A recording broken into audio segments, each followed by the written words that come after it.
కోరుట్ల నియోజకవర్గం మల్లాపూర్ మండల కేంద్రంలో నిర్వహించిన పత్రికా సమావేశం బీసీ జనసభ అధ్యక్షుడు డి రాజారాం యాదవ్ పాల్గొని విలేకరులతో మాట్లాడారు.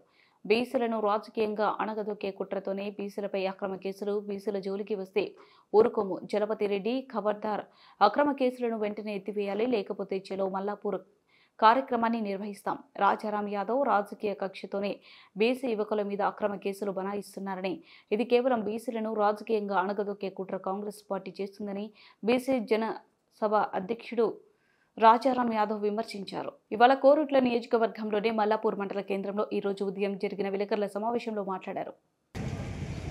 కోరుట్ల నియోజకవర్గంలోని మల్లాపూర్ మండల కేంద్రంలో బీసీ సంఘాలు, బీసీ సంఘాలు అట్లాగే బహుజనులందరూ కూడా కలిసి ఇక్కడ సమావేశం కావడం జరిగింది.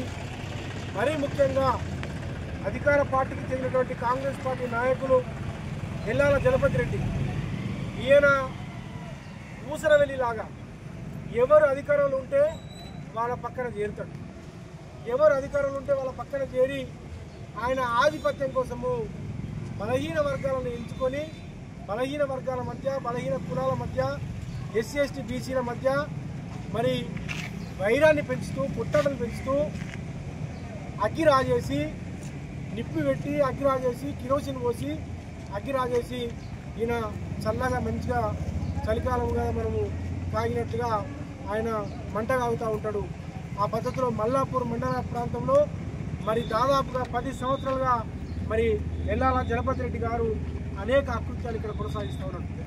మొన్నటికి మొన్న ఇక్కడ ఏదైతే అధికారులు మొన్న గ్రామసభ పెట్టిందో ఆ గ్రామ సభలో మరి ప్రజలు కానీ, కార్యకర్తలు కానీ, యువకులు కానీ మా సమస్యల పరిష్కారం చేయండి, మాకు ఇచ్చినటువంటి హామీలు నెరవేర్చండి, మీరేదైతే 6 హామీలు ఇచ్చిండ్రో రైతు రుణమాఫీ కానీ, రైతు బంధు కానీ ఇవన్నిటిగా నెరవేర్చండి, అట్లాగే మరి కళ్యాణ లక్ష్మి కానీ అన్ని కార్యక్రమాలు, పెన్షన్స్ కానీ ఏవైతే గత ప్రభుత్వం ఏదైతే అనేక సంక్షేమ కార్యక్రమాలు చేసిందో ఆ సంక్షేమ కార్యక్రమాన్ని కొనసాగించండి, అదనంగా మీరు ఇచ్చినటువంటి హామీని నెరవేర్చమని చెప్పేసి ఈ గ్రామానికి సంబంధించినటువంటి, ఈ మండలానికి సంబంధించినటువంటి యువకులు, ముఖ్యంగా బలహీన వర్గాలకు సంబంధించినటువంటి వాళ్ళు ప్రశ్నిస్తే నేను ఒకటే అడుగుతూ ఉన్నాను.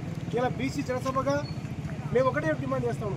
అట్లాగే గౌడ సంఘం కానీ, యాదవ్ సంఘం కానీ, ములుకాపు సంఘం కానీ, దళిత సంఘాలు కానీ అన్ని సంఘాలు ఇక్కడికి రావడం జరిగింది. మేము ఒకటే చెప్తా ఉన్నాం, మీరు రాజకీయ పరంగా ఎటువంటి వైరుధ్యాలు ఉన్నా మీరు కొట్లాడుకోండి, మీరు రాజకీయంగా తేల్చుకోండి. రాజకీయంగా తేల్చుకోకుండా ఇలా మీరు రాజకీయ కక్షలు వెంపడి పెట్టుకొని ఎస్సీ ఎస్టీ అట్రాసిటీ అనే యాక్ట్ని ఇలా నిజంగా మనకు బాబాసాహెబ్ అంబేద్కర్ గారు దళితులకు అంటరాని వాళ్ళకి ఒక హక్కు, ఒక రక్షణ కోసము ఇలా వారు అట్రాసిటీ యాక్ట్ని తీసుకురావడం జరిగింది. ఇలా ఐపీసీలో అట్రాసిటీ యాక్ట్ అనేది దళితులకు ఒక రక్షణగా ఉన్నది. కానీ ఇలా రాజకీయ కుట్రతోటి ఇలా అట్లాంటి యొక్క పవిత్రమైనటువంటి కేసుని అందరూ కూడా మెజిస్ట్రేట్ గారు ఉన్నారు, ఎమ్మెల్యే గారు ఉన్నారు, మిగతా నాయకులు, సిఐ గారు ఉన్నారు, అందరూ అధికారులు, ఎంపీఓ గారు కానీ, ఎంఆర్ఓ కానీ మొత్తం అధికార యంత్రాంగం అంతా ఉంది. అధికార యంత్రాంగానికి తెలియదా? ఎస్ఐ గారికి తెలియదా? సిఐ గారికి తెలియదా? జరిగిన విషయం ఏంటి? వీళ్ళు అట్రాసిటీ కేసు ఎందుకు ఎఫ్ఐఆర్ చేసింది అంటే అంత కళ్ళు మూసుకొని అధికార పార్టీకి సంబంధించిన నాయకులు ఏం చెప్తే అది మీరు కేసులు పెడతారు ఇలా ప్రశ్నించాల్సిన అవసరం వచ్చింది. అంటే ఎంత దుర్మార్గంగా మీ కళ్ళ ముందరనే గ్రామసభ జరిగింది, మీ కళ్ళ ముందరనే రాజకీయమైనటువంటి రెండు వర్గాలు మాట్లాడుకున్నాయి, ప్రశ్నించుకున్నాయి. దాన్ని రాజకీయంగా ఎదుర్కోవాలి. మీరు రాజకీయంగా ఎదుర్కోకుండా ఇవాళ బలహీన వర్గాలను వాళ్ళని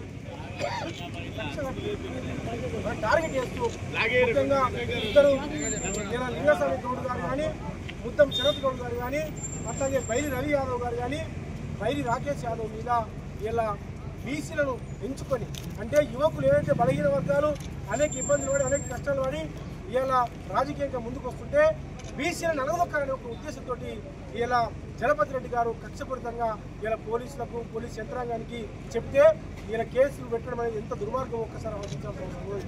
కాబట్టి ఇవాళ అంత ఇదే కాదు, అంతకుముందు కూడా తోట్ల మహేందర్ గారిని, హరీష్ గారిని, మల్లేష్ గారిని